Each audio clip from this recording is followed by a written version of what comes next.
عورت مرد کو پسند کرنے کے لیے اس کی شخصیت دیکھتی ہے، جبکہ اس کے ساتھ زندگی گزارنے کے لیے معیشت۔ عورت کے قانون کے مطابق اگر مرد اس سے محبت کرتا ہے تو اس زمین کی باقی ساری عورتوں سے اسے لازمی نفرت ہونی چاہیے۔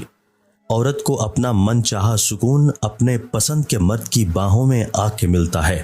جب کوئی تم سے تعلق ختم کرنا چاہے گا تو سب سے پہلے وہ اپنے بات کرنے کا انداز تبدیل کرے گا۔ آج کل لوگوں کو راس بھی چکر باز لوگ ہی آتے ہیں۔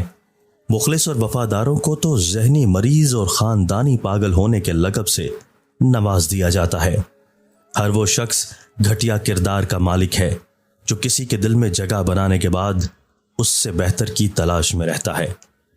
لوگ کبھی نہیں بدلتے، بس ان کی دلچسپی ختم ہو جاتی ہے یا پھر انہیں کچھ اور دلچسپ مل جاتا ہے۔ دنیا میں بہت سے لوگ سچے پیار کو ترستے ہیں، لیکن جن کو ملتا ہے وہ لوگ قدر نہیں کرتے۔ کسی اپنے کے دیے ہوئے درد کا جواب صرف خاموشی ہوتی ہے۔ کسی عورت کا خاموش ہو جانا دھاڑیں مار مار کر رونے کے برابر ہے۔ عورت جب تکلیف میں ہوتی ہے تو وہ آپ کو نظر انداز کرنا شروع کر دیتی ہے۔ اگر عورت کو جیلسی محسوس کروانی ہے تو اسے تھوڑا نظر انداز کر دو۔ پا لینے کے شوق کو خواہش کہتے ہیں اور کھو دینے کا ڈر محبت کہلاتا ہے۔